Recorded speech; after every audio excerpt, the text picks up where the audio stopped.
মুক্তির প্রথম দিন থেকেই দেশের প্রেক্ষাগৃহে ঝড় তুলছে শাকিব খানের ঈদের ছবি তুফান। এদিকে ভিনদেশেও তুফান নিয়ে দর্শকদের আগ্রহ তুঙ্গে।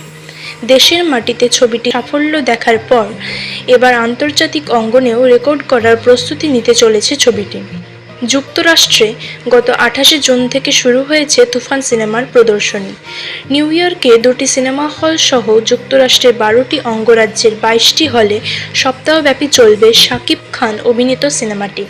খবর পাওয়া গেছে, সিনেমা শুরুর প্রথম দিনেই 10টি হল কানায় কানায় পূর্ণ ছিল। নিউ ইয়র্কের কিউ গার্ডেন সিনেমা হলে প্রচুর দর্শক টিকিট কাটতে না পেরে ফেরত গেছেন। এই বিষয়ে বায়োস্কোপ ফিল্মসের কর্ণধার রাজ হামিদ সাংবাদিকদের বলেন, আমরা 6 বছর ধরে 45টি সিনেমা দেখিয়েছি, প্রথম দিনেই এত হল হাউসফুল হয়নি। আমরা আশা করছি যুক্তরাষ্ট্রে পরান সিনেমার রেকর্ড ভাঙবে তুফান। পরানের $2 লাখ টিকিট বিক্রি হয়েছিল। জ্যামাইকা সিনে কমপ্লেক্স বন্ধ না হলে আমরা হাওয়ার রেকর্ড ভাঙতে পারতাম। মুক্তির প্রথম দিন থেকেই দেশের প্রেক্ষাগৃহে তুফান হাউসফুল। ছবিটি বাংলা সিনেমার অবস্থানকে কয়েক ধাপ উপরে নিয়ে যাবে, এমনটি ধারণা করা হয়েছিল আগেই। অবশেষে তা দিনে দিনে সত্যতায় রূপ নিচ্ছে। সিনেমা গড়ছে একের পর এক রেকর্ড। মুক্তি পাওয়ার 10 দিন পরও দেশের স্ক্রিনে বেড়েই চলেছে রায়হান রাফি নির্মিত এই সিনেমাটি।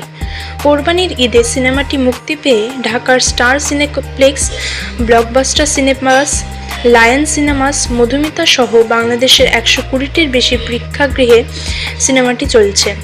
এর আগে রায়হান রাফি জানিয়েছেন, প্রথম সপ্তাহে 20 কোটি টাকার ক্রস কালেকশন হয়েছে তুফানের এবং 10 দিনে প্রায় 25 কোটি টাকার টিকিট বিক্রি হয়েছে। তুফান এ শাকিব খানের বিপরীতে অভিনয় করেছেন ভারতের মিমি চক্রবর্তী এবং বাংলাদেশের নাবিলা। আরও গুরুত্বপূর্ণ চরিত্রে অভিনয় করেছেন চঞ্চল চৌধুরী, ফজলুর রহমান বাবু, গাজী রাকায়েত, সালাউদ্দিন লাভলু, গাসুল আলম শাওন প্রমুখ। তুফান ছবিটি প্রযোজনা করেছে আলফা আই স্টুডিওস লিমিটেড।